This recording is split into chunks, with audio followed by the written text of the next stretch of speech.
We're live. I'm back on a Tuesday. Last week I had to miss my Tuesday vlog, not vlog, live stream, but I'm back again on a Tuesday, on a lovely Tuesday, by the way. It's very sunny here.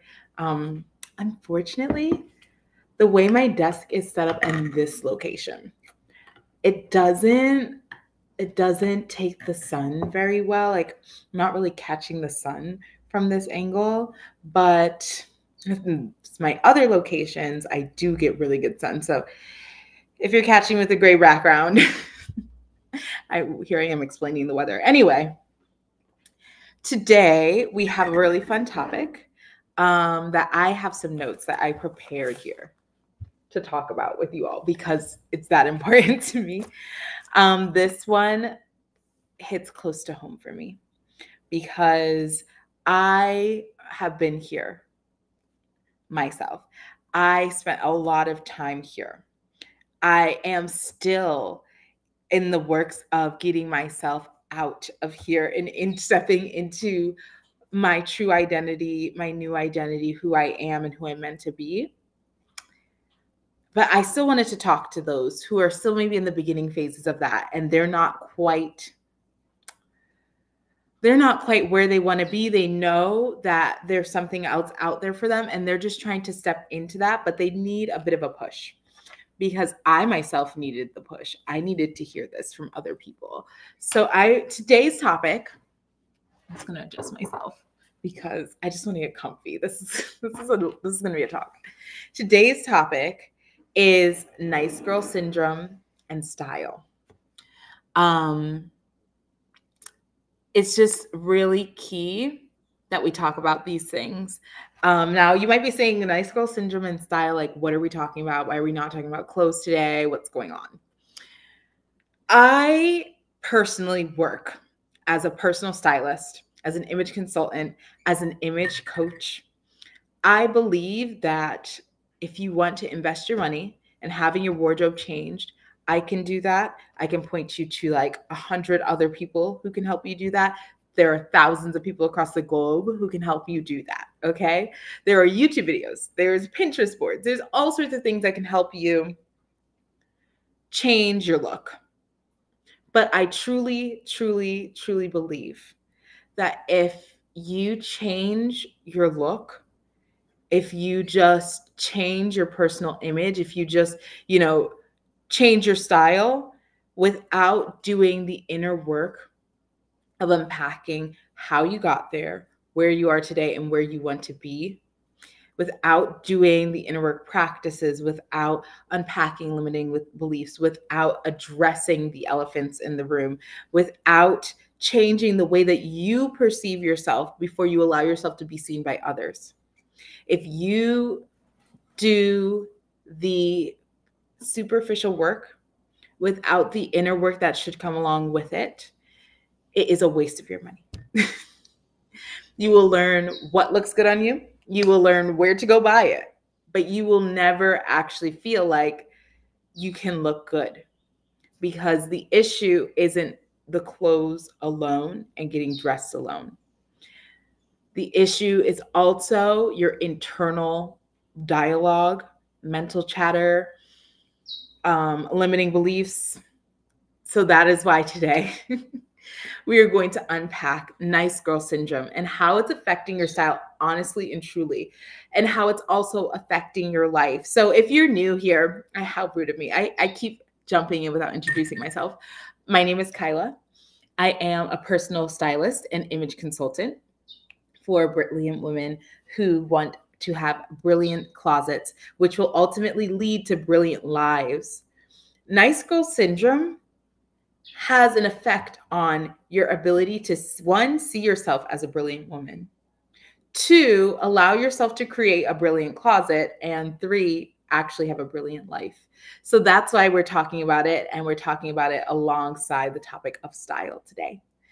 If you struggle with nice girl syndrome, or you are a recovering nice girl, okay, leave something in the chat for me, leave something in the comments for me, because you're my people. You're the people I'm here to talk to today. If you're somebody who knows someone who is, maybe it's like your good friend, your sister, you all just had a phone call the other day where you're talking about being too nice. Stop being so nice all the time. You don't have to be nice to everyone all the time. If you know someone like that, send them this video. Tell them to watch this video because this is for them. Okay, so I brought my tea. Sorry, I brought my tea. This is my little Tabitha Brown cup that I picked up from Target last year. It says, take care of yourself. It's so cute. I don't love the circular handle because when it is hot, it's hard to hold on to, but it's still really cute. And once it's cooled down, it's easier to hold on to. The tea that I'm drinking today, it's a Lipton tea from Lipton Tea Brands. It's called Orange Passion Fruit Jasmine. It's really nice. I like it. I'm a tea girly. I do like bougie teas as well, but just for like the everyday, budget friendly, a good Lipton is good for me. A good Bigelow tea is good for me as well. So that is what I'm sipping on. If you're sipping on something, or if it's your lunch hour is coming up, start thinking about what you're going to eat. Let me know what you're eating, what you're sipping on. Cool. So let's get into it for real now. Nice girl syndrome and style. First things first, I want to start off with a warning. A warning for this video, and a warning I give every single client, every single person who enrolls in my courses. I always give this warning because it's so real and it needs to be said. When you decide to change your personal image, when you decide to change your personal style, you are deciding to change your lifestyle. Things around you are going to start changing when you start to make the steps towards making changes to yourself. It just is what it is. That is just law of attraction. I'm not saying it in some bougie way to get you to buy something. Like, no, this is just what's going to happen. As you start to shift your world internally, your world externally is going to match with that. It just is what it is, right? And that's a good thing. That's a very good thing. When you're making positive changes, you're going to see positive changes.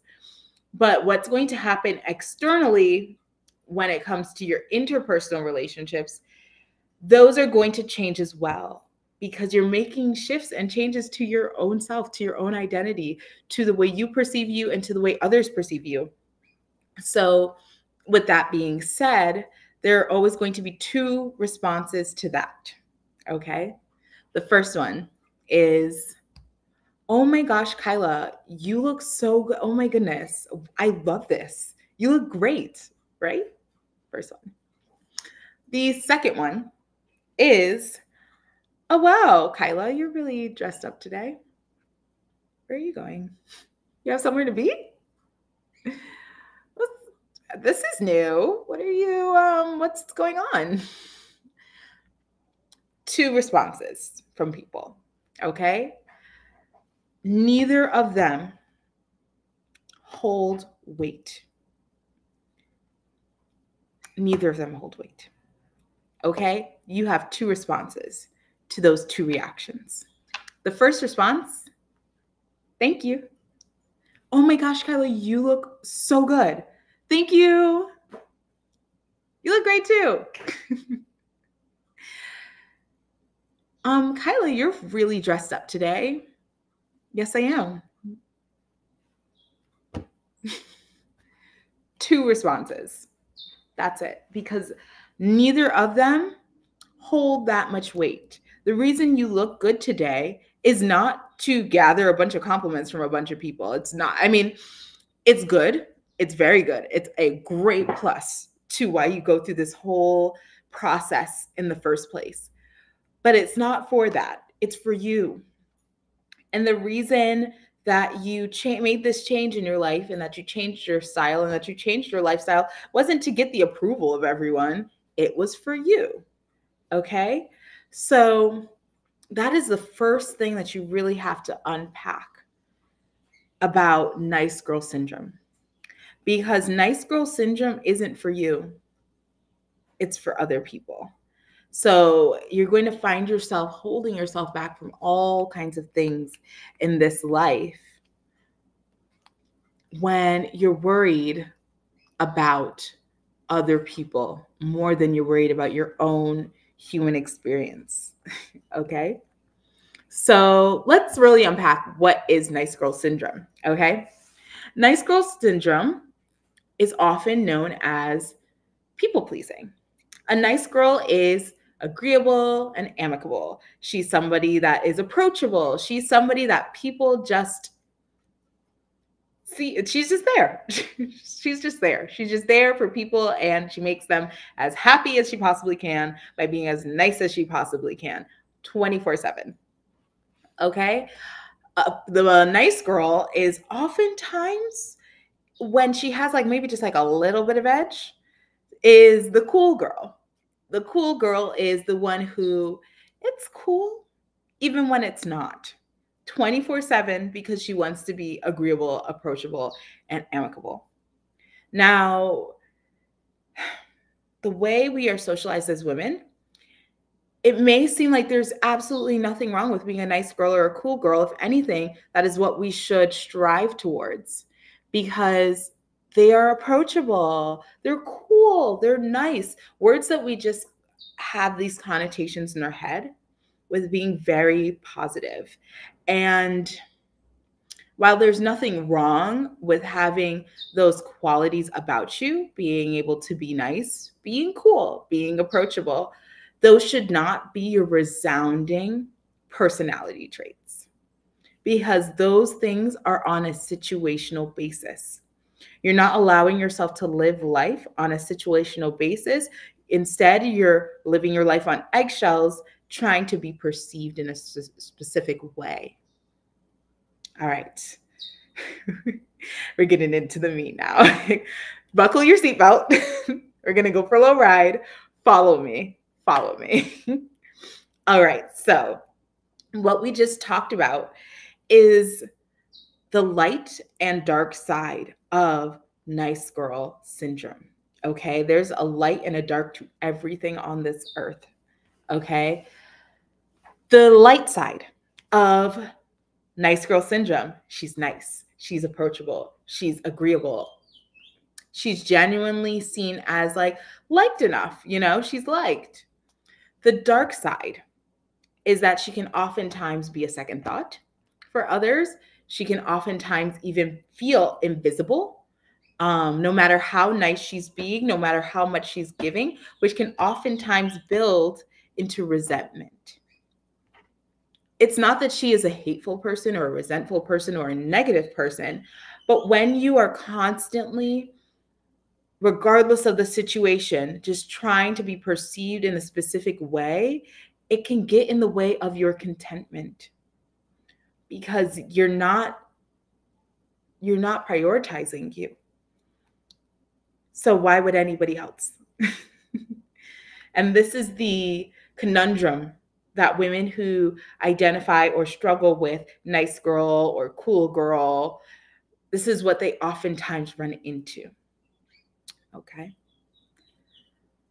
Now, the benefit of being nice, being cool, is that there are moments where people are going to pedestalize you. They are 100% going to pedestalize you, because you are the shining example of their convenience. And as long as it's convenient to them, you will stay up on that pedestal. But when the day comes, and it will, that you are no longer convenient, or that it is no longer convenient, or they just don't need you right now, you're going to realize that you've given up your personal power in order to be palatable. We're going to get deep into this today, okay? So let's unpack why it doesn't work for you, Miss Nice Girl, little Miss Nice Girl. All right? Because you are operating in toxic light energy. Every human being, everything on this planet has a light and a dark to it. I have a pet parrot. Sometimes on my calls, you might hear him mocking me in the background, if he can pick up on what I'm saying, if he's close enough. His light is that he is hilarious. And it brings me so much joy. His dark is that I could be on a call and he doesn't care. So I have to do certain things to make sure that he doesn't become a disruption because he can. Love him. Doesn't change the fact that I love him, but he's a parrot. You know, that's what parrots do. Okay, so even like my parrot, I have light and dark, you have light and dark. The color gray could have light and dark. Let's unpack what's light and dark for, what's light for the nice girl. Approachable, cool, easygoing, easy to hang out with, super convenient. These light aspects can become toxic very quickly. And you know they become toxic when they are either getting in the way of you living your life in a way that would bring you contentment, or they become toxic when they get in the way of people actually seeing you. Seeing you. Not seeing a nice girl, not seeing a cool girl, seeing Kyla. Okay? That's when it becomes a problem. You need to focus more on being yourself, not on being everybody's cup of tea. Okay? Being everybody's cup of tea means you're nobody's cup of tea, because not everybody can like one thing. It's just impossible. So by trying to shape yourself for others versus shaping yourself for your true desires, you are going to get in the way of you discovering yourself. Now, maybe you know yourself enough to say like, hey, I know what I'm good at, or hey, I know that I'm smart, or hey, I know that I'm nice, you know, but do you know your desires? Do you know what's really going to make you tick?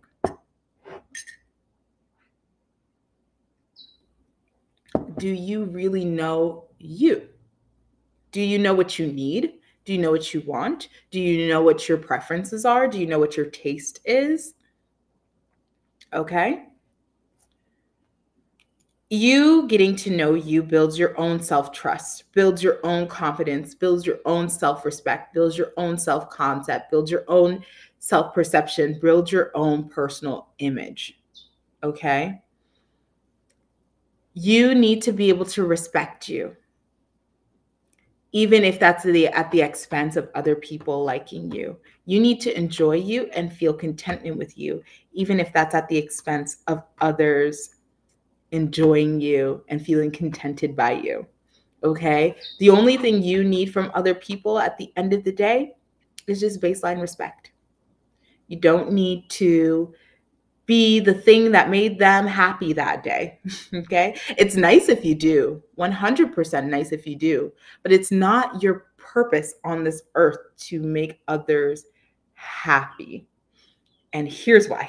Let's unpack that. Because there's no reward. There's no reward.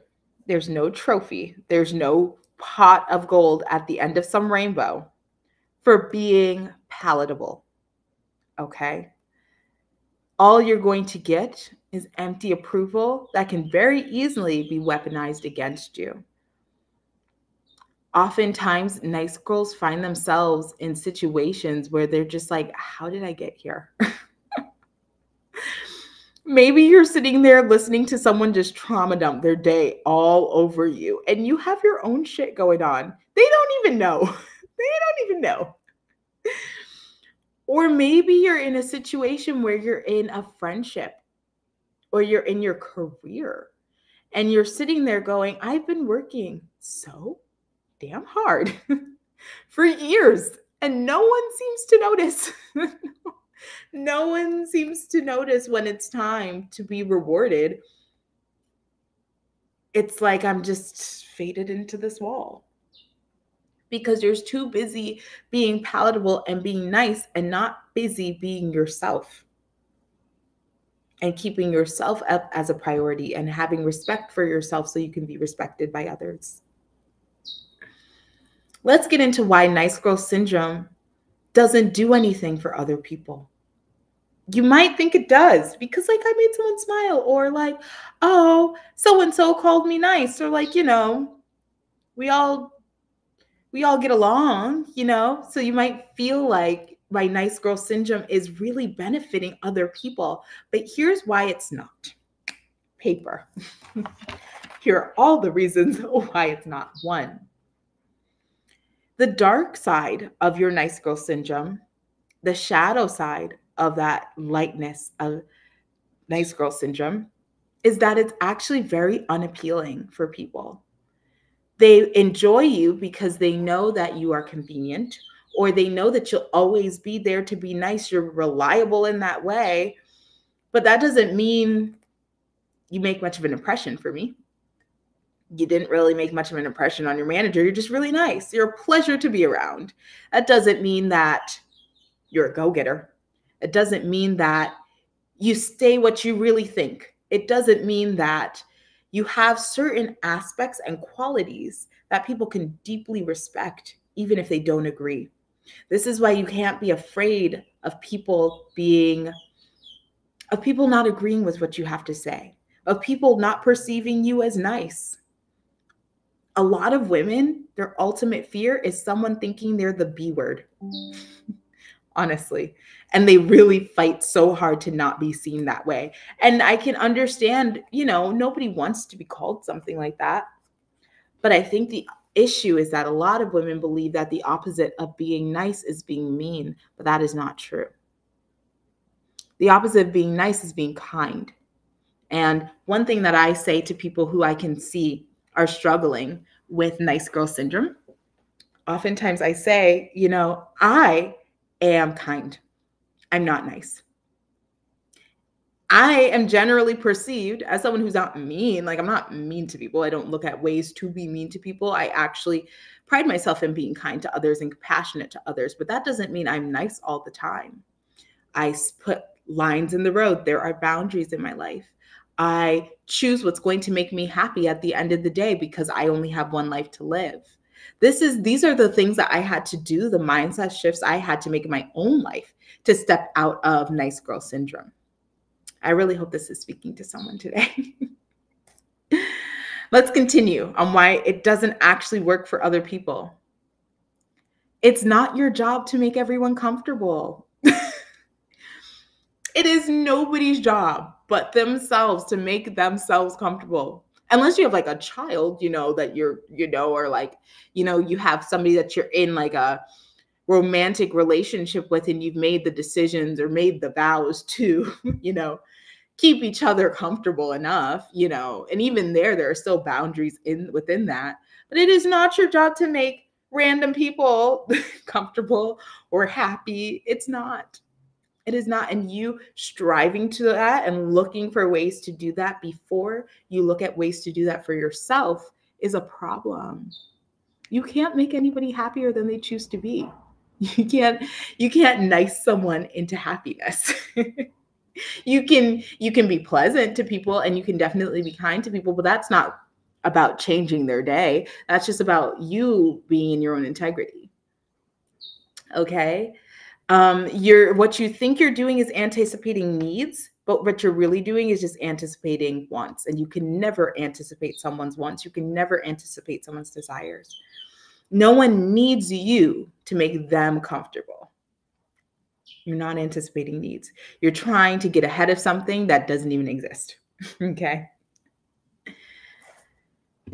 Also, when it comes to other people and how they perceive your nice girl syndrome, what people say they like, nice girls know this. You know this.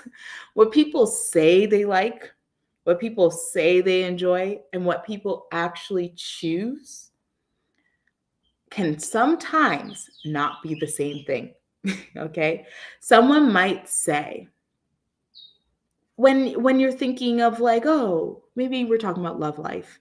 When I want somebody who's going to be this and that and this and that, and then who they choose doesn't always reflect that. Do you ever have a friend who did something like that? Or maybe you yourself have done that? It's because people don't always actually choose what they say they want. So someone might enjoy you being nice, and say like, oh, I love being around nice people. But what they're going to choose at the end of the day is the thing that brings them the most contentment, which is themselves. Okay? That's why you might notice that you're in this nice girl syndrome and you're never being rewarded for it because it's not meant, there's no trophies in life, okay? You have to make your own trophy. You have to define what makes you happy for yourself and live that out. All right? Let me take a little sip of this tea. I told you we were going deep today. People might like convenience, the convenience that a nice girl, cool girl brings. Okay? But they may not choose to put her in a situation that would benefit her. Okay? Because that's what she's responsible for. That's not their responsibility. So if you're trying to use your nice girl syndrome as a way to get people to feel endeared with you, you would be much better off. You will be much better off with choosing situations where you are content, putting down boundaries in your life, and discovering who you really are and what you really desire and getting it for yourself. And that is when you're going to start to attract the things that you actually see as rewards and actually want in your life. Okay, there's no being nice and getting yourself to that. That's just the reality of life. These are things that I talk to my clients about when I sit with them in one-on-one sessions. That first session that we always do is where we do a mindset shift. We do style coaching. And I'm always having this conversation with another woman because the way that we're socialized, we are socialized. I mean, especially as women, especially when you start to layer things on top of being a woman, like race, sexuality, gender identity. The more you start to layer those things, the more you feel this pressure to be nice so that you can just try to get something. Try to have something that you want to have, but that is not actually the answer. Here's the secret no one seems to be telling you. Here's the secret they didn't tell you because they didn't know themselves. Whew, it's a lot. Instead of striving for being palatable, being nice, being approachable, strive for being attractive. Strive for being attractive to the things that you desire. Basic law of attraction. Be authentic. Here's where this all ties into style. Like I said, I am the personal stylist, the image coach who's going to sit down with you, and we are going to do the inner work before we make the major change because I want this to be lasting for you. Okay? What you really want to do in this life is be authentic so you can attract the things that you actually desire. Okay? A great way of knowing if you're being authentic right now is if you're having a hard time with attracting the things you desire or not. When I was being nice all the time and just hoping and praying that they would like me and accept me, that is when I was repelling the things I actually wanted. When I just said, you know what, this is me. This is me. I'm not nice. That is when I started attracting things I didn't even realize I could truly have, even though I wanted to have them. Okay. This is when you start to become seen. You allow yourself to be seen because you are being you. You're going to find your true people. You're going to find your true career. You're going to find your true job. You're going to find your true partner. You're going to find your true friends. You're going to find your true closet. You're going to find your true home. You're going to find your true body, your true health, the things that are meant for you when you start to just align yourself to what you desire. instead of trying to align yourself to what you anticipate someone else might desire. It's not to say you can't ever think of others or think for others in your life, but it can't be a resounding personality. It's too much. It's too much. Being nice is like a skill that we learn in kindergarten. You know, how to share, how to say good morning, how to say please and thank you. These are skills that we should have, but they're not our personality.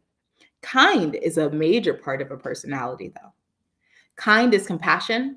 Kind is having the understanding that everyone is their own individual. Kind is being honest when needed.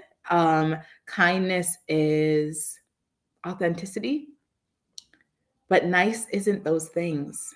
I hope you're understanding. I hope this is making sense. The law of attraction also has its dark and its light. There's so much talked about the light side of the dark of the law of attraction, but the dark side to that is that the same way you attract, you're going to repel. The things that are for you, you will attract. The things that are not will be repelled. There's two sides to every coin. Okay? You need to live your life in a way where you are attracting and aligning to the desires in your life. That even means getting dressed for those things. That means having the personal image that attracts the thing you say you want to have. That is why treating yourself, as a priority so that you can be treated as a priority. Getting dressed in the morning is a priority. It's something that you actually took the time to invest time, money, and energy into in some way, shape, or form so that you can attract your desire.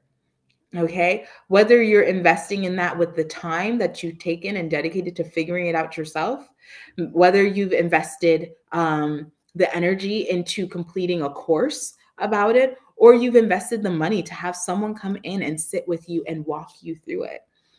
You have to treat yourself like a priority to be treated like one in this life and every life. This is the universal truth for every human on the planet. Okay. I also want you to consider being inspired and living inspired to actually inspire others. Being nice all the time doesn't actually really inspire anybody. Being kind and compassionate can, like Mother Teresa is great, but even Mother Teresa wasn't nice all the time. She was kind, though. She was compassionate. She was inspiring, and she inspired others.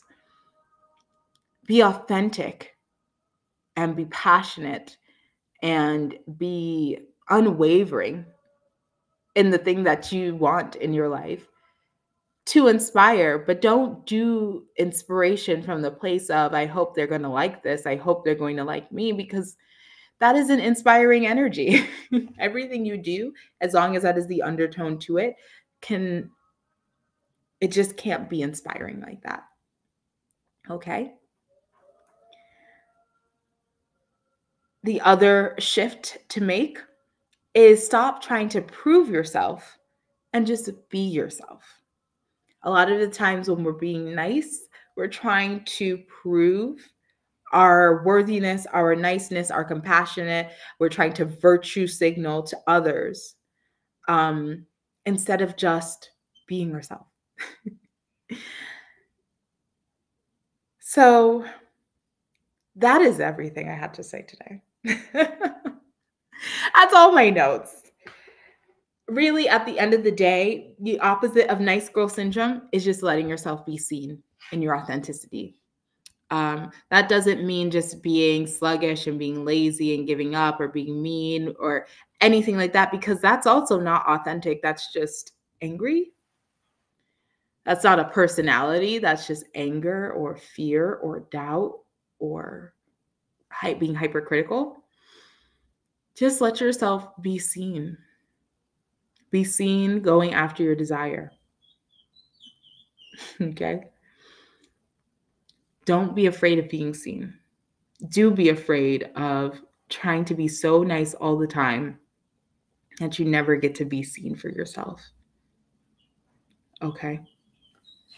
Anyway, I hope you all have an excellent day. Thank you for watching. And also, if you're watching me from YouTube, do not forget to like, comment, and subscribe if you're catching the replay. And turn on the notification bell for me on LinkedIn or YouTube if you would like to catch me whenever I go live. Like I said, last week I ran into a snag and I had to go live on Friday instead of a Tuesday. But if your notifications are turned on, you'll always know. So have a great one. I will see you all later. Bye.